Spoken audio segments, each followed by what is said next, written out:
வணக்கம். நீங்கள் இணைந்திருப்பது சமூகத்தின் பிரதான செய்திகளுடன். செய்திகளுக்காக உங்களுடன் இணைந்து கொள்ளும் நான் ரவிச்சந்திரன் ஜான் வெஸ்லி. பிரதான செய்திகளுக்குள் செல்வதற்கு முன்னர் முதலில் தலைப்புச் செய்திகள். தண்டவாளத்தின் இணைப்பு கம்பிகள் கலற்றப்பட்டதால் கொழும்பு வனவாசல பகுதியில் ரயில் விபத்து, ஒருவர் கைது. சீரற்ற வானிலையால் நாடு முழுவதும் பேரழிவு, 34,000க்கும் அதிகமானோர் பாதிப்பு, 150க்கும் மேற்பட்ட வீடுகள் சேதம். மெல்வானை பெசல் ராஜபக்சவின் இல்லத்தில் 3வது நாளாக நீடிக்கும் பல்கலைக்கழக மாணவர்களின் போராட்டம். சவால்களுக்கு மத்தியில் ரயில் பாதை புனரமைப்பு பணிகள் அதிவேகம், 2027க்குள் பதுளை வரையில் முழுமையாக மீட்டெடுக்க திட்டம்.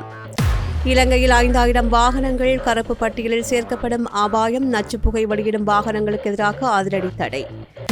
வங்கி மற்றும் நிதி நிறுவனங்களுக்கு எதிராக ஆன்லைனில் புகார் அளிக்கலாம், இலங்கை மத்திய வங்கி புதிய தளம் அறிமுகம். சர்வதேச வங்கிக் கணக்குகளை முடக்கிய சைபர் கொள்ளையர்கள், கொழும்பில் கைதான 120 வெளிநாட்டவர்கள் குறித்து அதிர்ச்சி தகவல்.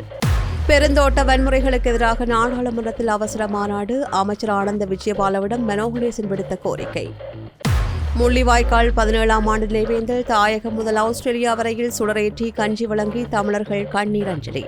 கொங்கோவில் வேகமாக பரவும் ஆபத்தான எபோலா வைரஸ், இதுவரையில் 80 பேர் வரையில் உயிரிழப்பு. அவை எமது தலைப்புச் செய்திகள். இனி தொடர்பென விரிவான செய்திகள்.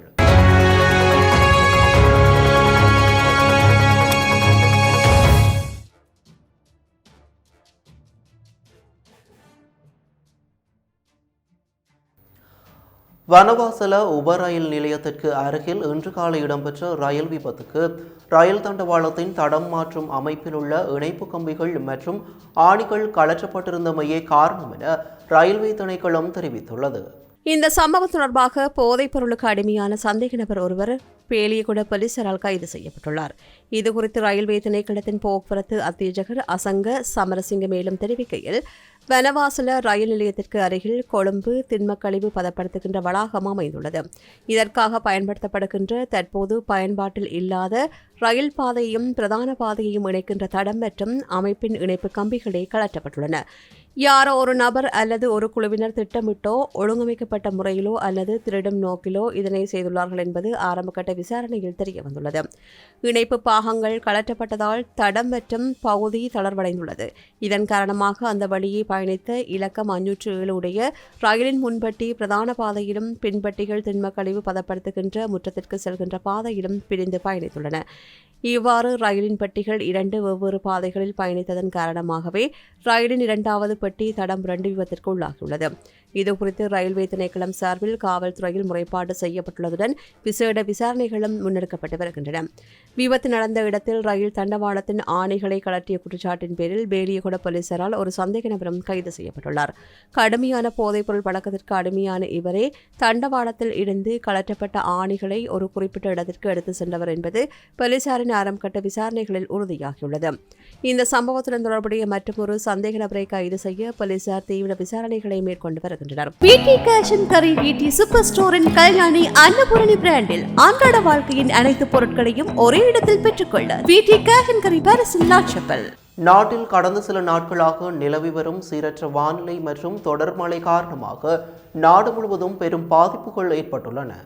வெள்ளப்பெருக்கு, பனிமூட்டம் மற்றும் பலத்த காற்று காரணமாக இதுவரையில் 34,000க்கும் அதிகமான பொதுமக்கள் பாதிக்கப்பட்டுள்ளதுடன் 150க்கும் மேற்பட்ட வீடுகள் முழுமையாகவும் பகுதியளவிலும் சேதமடைந்துள்ளதாக அனர்த்த முகாமைத்துவ மத்திய நிலையம் மாவட்ட செயலாளர்களும் தெரிவித்துள்ளனர்.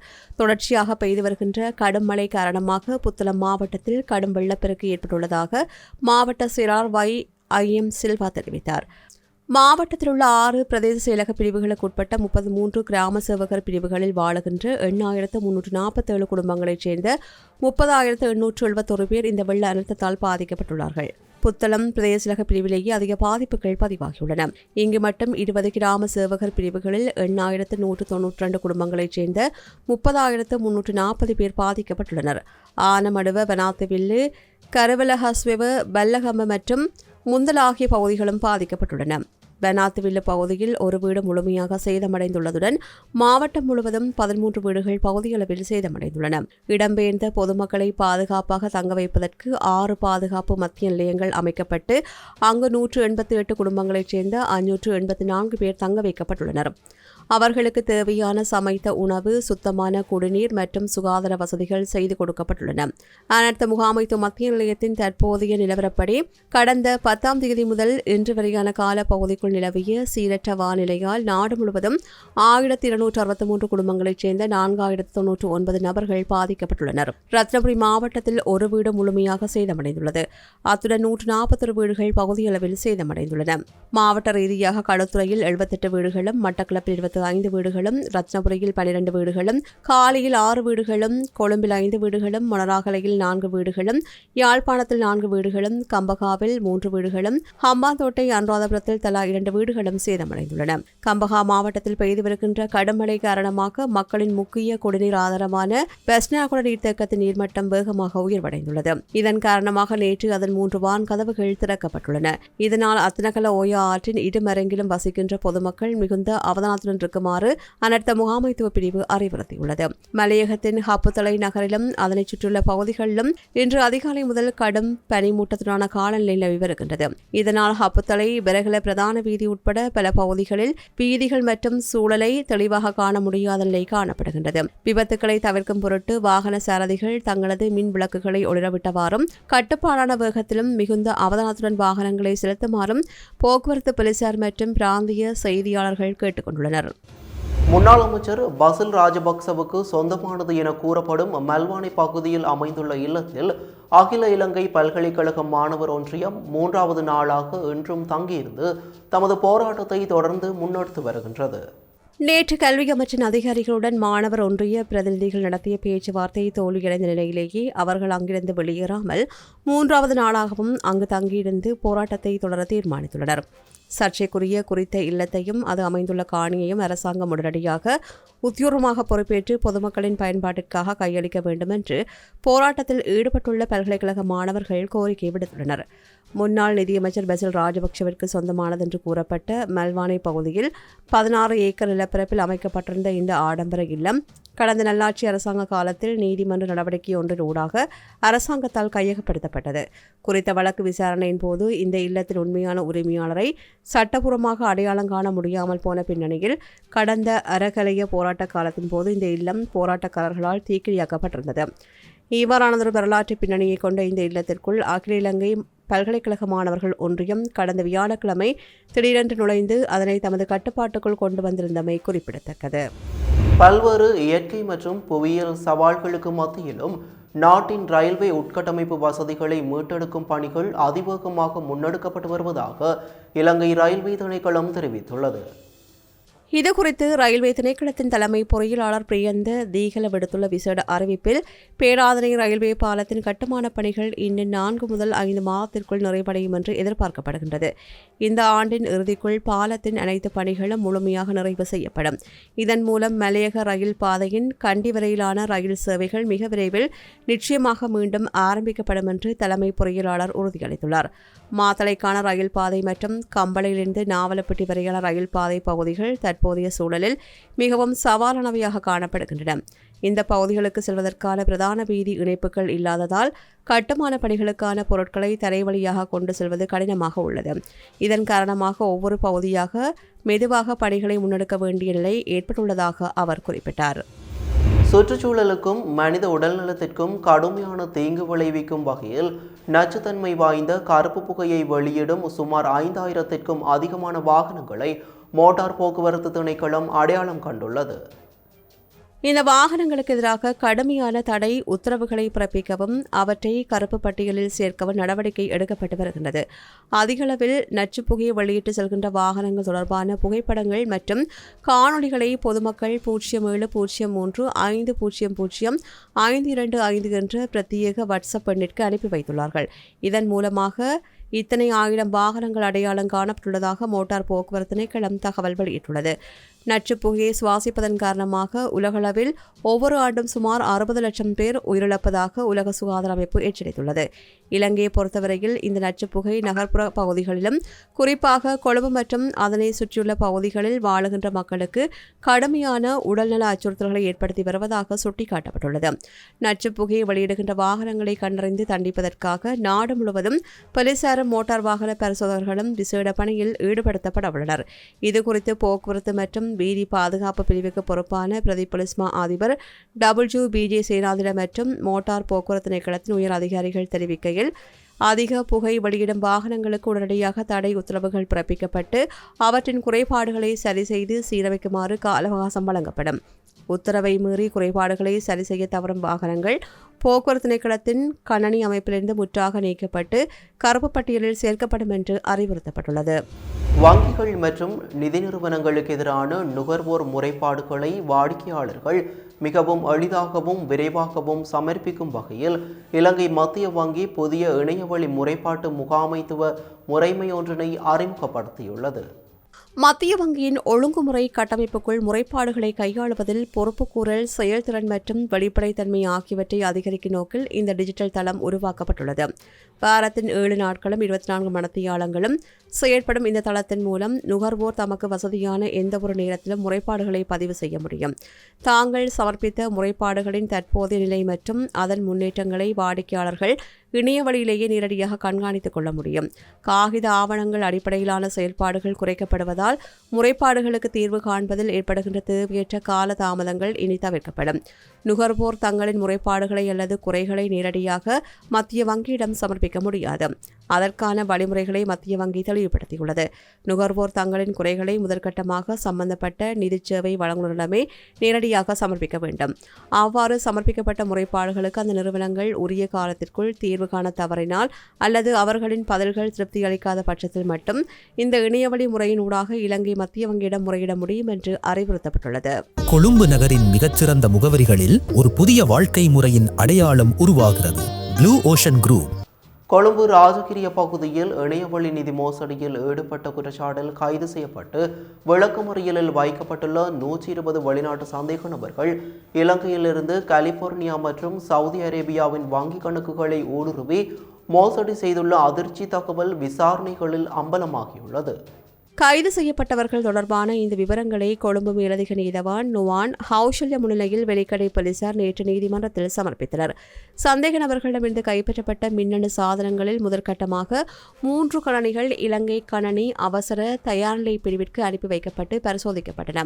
அதன் மூலம் அமெரிக்காவின் கலிபோர்னியா மற்றும் சவுதி அரேபியாவின் வங்கி கணக்குகளை இவர்கள் ஊடுருவியிருப்பது உறுதி செய்யப்பட்டுள்ளது. மேலும் இவர்களிடமிருந்து கைப்பற்றப்பட்ட 151 கணனிகள், 51 மடிக்கணனிகள் மற்றும் 266 கையடக்க தொலைபேசிகள் உள்ளிட்ட பெருமளவிலான பொருட்கள் குறித்து தொடர்ந்தும் அதிநவீன தொழில்நுட்ப விசாரணைகள் நடத்தப்பட்டு வருகின்றன. இந்த விசாரணைகள் இன்னும் நிறைவடையாததால் சந்தேக நபர்களை தொடர்ந்து விளக்கமறியல் வைக்குமாறு போலீசார் நீதிமன்றத்தை கேட்டுக் கொண்டுள்ளனர். ராஜகிரிய மத்திய வெளிக்கட வீதியில் அமைந்துள்ள 7 மாடி ஆடம்பர அடுக்குமாடி குடியிருப்பு வளாகம் ஒன்றில் பலத்த பாதுகாப்புக்கு மத்தியில் இந்த சர்வதேச இணையவழி நிதி மோசடி மையம் மிகவும் திட்டமிட்ட முறையில் முன்னெடுக்கப்பட்டு வந்துள்ளது. கடந்த மே 2ஆம் தேதி அந்த பகுதியை சுற்றி வளைத்த போலீசார் சுமார் 15 கோடி ரூபாய் பெறுமதியான பணம் மற்றும் சொகுசு பொருட்கள் கணனிகளுடன் இந்த 120 சந்தேக நபர்களையும் கைது செய்தமை குறிப்பிடத்தக்கது. பெருந்தோட்ட பகுதிகளில் வாழும் தமிழ் மக்கள் மீது அண்மை காலமாக அதிகரித்து வரும் வன்முறை சம்பவங்களை கட்டுப்படுத்துவது மற்றும் எதிர்கொள்வது தொடர்பில் அனைத்து தரப்புகளையும் உள்ளடக்கிய அவசர மாநாடொன்றை எதிர்வரும் புதன்கிழமை நாடாளுமன்ற வளாகத்தில் கூட்டுவதற்கு பொதுமக்கள் பாதுகாப்பு அமைச்சர் ஆனந்த விஜயபால சம்மதம் தெரிவித்துள்ளார். தமிழ் முற்போக்கு கூட்டணியின் தலைவரும் நாடாளுமன்ற உறுப்பினருமான மனோ கணேசன் நாடாளுமன்றத்தில் விடுத்த கோரிக்கையை தொடர்ந்து அனுப்பிய உத்தியோக கடிதம் மற்றும் நேற்று நேரடியாக மேற்கொண்ட தொலைபேசி உரையாடல்கள் ஆகியவற்றை அடுத்து அமைச்சர் இந்த உறுதிமொழியை வழங்கியுள்ளார்.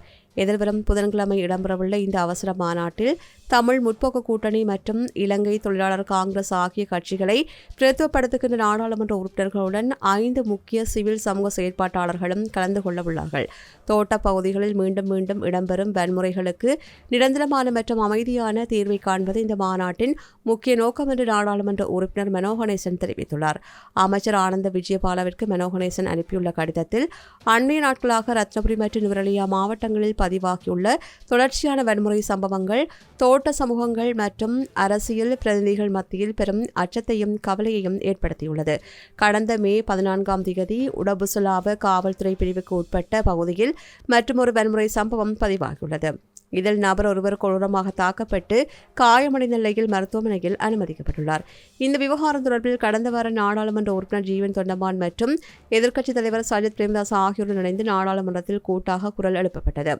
கடந்த மே 10 ஜனாதிபதி அன்றகுமார திசாநாயக்கவுடன் மேற்கொண்ட தொலைபேசி உரையாடலின் போதே மலையகத்தில் நிலவும் இந்த அசாதாரண சூழல் குறித்து அவருக்கு தெளிவுபடுத்தப்பட்டது. இந்த பின்னணியில் வன்முறைக்கு முற்றுப்புள்ளி வைத்து உடன்பாடான தீர்வு எட்டும் நோக்கில் பாதுகாப்பு அமைச்சரின் ஏற்பாட்டில் இந்த அவசர உயர்மட்ட மாநாடு கூட்டப்படவுள்ளமை குறிப்பிடத்தக்கது. இறுதி யுத்தத்தின் போது முள்ளிவாய்க்காலில் கொன்றொழிக்கப்பட்ட பல்லாயிரக்கணக்கான தமிழ் மக்களின் 17ஆம் ஆண்டு நினைவேந்தல் வாரத்தை முன்னிட்டு தாயகத்தின் வடக்கு கிழக்கு பகுதிகளிலும் புலம்பெயர் தேசங்களிலும் உணர்வுபூர்வமான நினைவேந்தல் நிகழ்வுகளும் முள்ளிவாய்க்கால் கஞ்சி வழங்கும் நிகழ்வுகளும் இன்று மிக எழுச்சியாக முன்னெடுக்கப்பட்டன. தமிழ் தேசிய மக்கள் முன்னணியும் கைதறி முச்சக்கரவண்டி சங்கமம் இணைந்து நடத்திய முள்ளிவாய்க்கால் நினைவேந்தலும் கஞ்சி வழங்கும் நிகழ்வும் இன்று கைதறி சந்தையில் இடம்பெற்றது. சாவகச்சேரி பிரதேச சபை உபதவிசாளர், பிரதேச சபை உறுப்பினர்கள், முச்சக்கரவண்டி சாரதிகள் மற்றும் பொதுமக்கள் இதில் கலந்து கொண்டனர். இதேவேளை செம்பியன்பட்டு தேவாலயம் முன்பாகவும் இன்று உணர்வுபூர்வமாக நினைவேந்தல் இடம்பெற்றது. செம்பியன்பட்டு பங்கு தந்தை ஜாஸ்டின் ஆதல் விசேட வழிபாட்டை நடத்தினார். இறுதிப் போரில் தனது தந்தையையும் மகனையும் இழந்த குடும்பஸ்தர் ஒருவர் பொது ஈகை சுடரை ஏற்றி வைக்க மக்கள் மலரஞ்சலி செலுத்தி அகவணக்கம் செலுத்தினர். இதேவேளை வடமராட்சி கிழக்கு அம்பன் பகுதியில் பிரதேச இளைஞர்களால் நினைவேந்தல் நடத்தப்பட்டது. குடத்தனை வட்டார பிரதேச சபை உறுப்பினர் அகஸ்டின் ஆசிரியர் பொதுச்சுடரை ஏற்றி வைத்தார். முன்னாள் உறுப்பினர் ஆனந்தராஜா, சுரேஷ்குமார், மாவீரர்களின் உறவுகளான இன்பராசா, ஜெயந்திமலர் ஆகியோர் ஈகை சுடர்களை ஏற்றி வைக்க மக்கள் மலரஞ்சலி செலுத்தினர். இதன்போது உப்புக்கஞ்சி வழங்கலும் இடம்பெற்றது. திருகோணமலை நினைவேந்தல் ஏற்பாட்டுக் குழுவின் ஏற்பாட்டில் வெறுகல் இலங்கை துறைமுகத்துவார பிரதேசத்தில் இன்று காலை முள்ளிவாய்க்கால் நினைவேந்தல் இடம்பெற்றது. யுத்தத்தில் உயிரிழந்த உறவுகளுக்காக தீபச்சுடர் ஏற்றப்பட்டு மலர் தூவி 1 நிமிட மௌன அஞ்சலியும் செலுத்தப்பட்டது. அங்கு வருகை தந்திருந்த மக்களுக்கு முள்ளிவாய்க்கால் கஞ்சியும் பரிமாறப்பட்டது. இதேவேளை போர் உச்சக்கட்டத்தை அடைந்த 2009 பல்லாயிரக்கணக்கான மக்கள் கொன்றொழிக்கப்பட்டு 17 ஆண்டுகளாகியும் இன்னும் நீதி கிடைக்கவில்லை என்று முல்லைத்தீவு ஊடக மையத்தில் நேற்று இடம்பெற்ற ஊடக சந்திப்பில் ஏற்பாட்டாளர்கள் கவலை வெளியிட்டனர். நாளை மறுதினம் முள்ளிவாய்க்கால் கப்பல் வீதி கடற்கரையில் உயிரிழந்த உறவுகளுக்கான பிதற்கடன் மற்றும் ஆத்மசாந்தி பிரார்த்தனைக்கான விசேட ஏற்பாடுகள் செய்யப்பட்டுள்ளன. அன்று காலை 6 மணி முதல் 9:30 மணி வரையும், பின்னர் முள்ளிவாய்க்கால் முற்றத்தின் பிரதான நினைவேந்தல் நிறைவடைந்த பின்னரும் கிரியைகள் தொடரும் என்றும் பொதுமக்கள் இந்த பொருட்களையும் கொண்டுவர தேவையில்லை என்றும் உரிய நேரத்தில் வந்து வழிபாடுகளில் பங்கெடுக்குமாறும் அழைப்பு விடுக்கப்பட்டுள்ளது. இதேவேளை புலம்பெயர் தமிழர்களின் வரலாற்றில் ஒரு முக்கிய மைல்கல்லாக இறுதிப் போரில் உயிரிழந்த மக்கள் நினைவாக ஆஸ்திரேலியாவில் ஷிட்டி நகரில் அமைக்கப்பட்ட நிரந்தர தமிழர் இன அழிப்பு நினைவு தூவி இன்று காலை உத்தியோகமாக திறந்து வைக்கப்பட்டது. ஆப்பிரிக்க நாடான கொங்கோ குடியரசில் தற்போது எபோலா வைரஸ் நோய் தீவிரமாக பரவி வருவதாக ஆப்பிரிக்க சுகாதார பிரிவினரை மேற்கோள் காட்டி சர்வதேச ஊடகங்கள் செய்தி வெளியிட்டுள்ளன. இந்த நோய் பரவல் காரணமாக கொங்கோ மற்றும் அதனை சுற்றியுள்ள எல்லை பகுதிகளில் பெரும் சுகாதார அச்சுறுத்தல் ஏற்பட்டுள்ளது. சுகாதார பிரிவினரின் தற்போதைய தரவுகளின்படி கொங்கோவில் இதுவரையில் சுமார் 246 சந்தேகத்திற்கிடமான எபோலா நோயாளர்கள் அடையாளம் காணப்பட்டுள்ளார்கள். இவர்களில் 65 முதல் 80 வரையான நபர்கள் ஏற்கனவே சிகிச்சை பலனின்றி உயிரிழந்துள்ளதாக அதிர்ச்சி தகவல்கள் கூறுகின்றன. எபோலா வைரஸ் தொற்றால் பாதிக்கப்பட்டவர்களுக்கு கடுமையான காய்ச்சல் மற்றும் உடல்வலி, வாந்தி மற்றும் தொடர்ச்சியான வயிற்றுப்போக்கு, உள்ளுறுப்புகள் மற்றும் உடலிலிருந்து கட்டுப்படுத்த முடியாத அளவில் இரத்த கசிவு ஏற்படுத்தல் ஆகிய தீவிர அறிகுறிகள் தென்படுவதாக மருத்துவர்கள் எச்சரித்தனர்.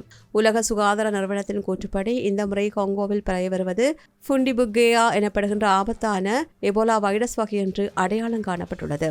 தற்போது பரவி வருகின்ற இந்த குறிப்பிட்ட எபோலா வைரஸ் வகைக்கு எதிராக அதிகாரப்பூர்வமாக அங்கீகரிக்கப்பட்ட தடுப்பூசிகள் எதுவும் இதுவரையில் கண்டறியப்படாததால் இந்த நோயை கட்டுப்படுத்துவதும் நோயாளிகளை குணப்படுத்துவதும் சர்வதேச சுகாதார பிரிவினருக்கு பெரும் சவாலாக மாறியுள்ளது. இத்துடன் சமூகத்தின் செய்திகள் நிறைவு பெறுகின்றன. தொடர்ந்தும் சமூகத்தின் செய்திகளோடு இணைந்திருங்கள். நன்றி, வணக்கம். எமது RIP பேச்சுக்கு கிடைத்த மரண அறிவித்தல்கள். யாழ்ப்பாணம் மானிப்பாயை புறப்படமாகவும் பிரான்ஸை வதிவிடமாகவும் கொண்டிருந்த திரு மன்மதராஜன் தேவராஜன் அவர்கள் 15/5/2026 வெள்ளிக்கிழமை அன்று காலமானார். யாழ்ப்பாணம் கொக்குவிலை புறப்படமாகவும் ஜெர்மனியை வதிவிடமாகவும் கொண்டிருந்த திரு அன்னலிங்கம் மன்மதராசா அவர்கள் 15/5/2026 வெள்ளிக்கிழமை அன்று காலமானார். யாழ்ப்பாணம் வட்டுக்கோட்டையை புறப்படமாகவும் கொழும்பு வெள்ளவத்தையை வதிவிடமாகவும் கொண்டிருந்த திரு வைத்திலிங்கம் ஸ்ரீகாந்தா அவர்கள் 15/5/2026 வெள்ளிக்கிழமை அன்று கொழும்பில் காலமானார். யாழ்ப்பாணம் வல்வெட்டித்துறையை பிறப்பிடமாகவும் பாசையூரை வதிவிடமாகவும் கொண்டிருந்த திரு ஆனந்தவேல் ராஜசேகரன் அவர்கள் 15/5/2026 வெள்ளிக்கிழமை அன்று காலமானார். மேலே அறிவிக்கப்பட்ட அனைத்து மரண அறிவித்தல் இறுதிக்கிரியை பற்றிய தகவல்களை அறிந்து கொள்ள ரிப் பேஜை பார்வையிடுங்கள். இதற்கான லிங்க் கீழிருக்கும் டிஸ்கிரிப்ஷனில் பார்வையிடலாம். இது போன்ற செய்திகளை தெரிந்து கொள்ள சமூகம் நியூஸ் சேனலை சப்ஸ்கிரைப் செய்து அருகில் உள்ள பெல் பட்டனை கிளிக் செய்யுங்கள். மேலும் இது போன்ற செய்திகளை உடனுக்குடன் தெரிந்து கொள்ள சமூகமீடியா.com என்ற இணையதளத்தின் வாயிலாகவும் எங்களுடன் இணைந்திருங்கள்.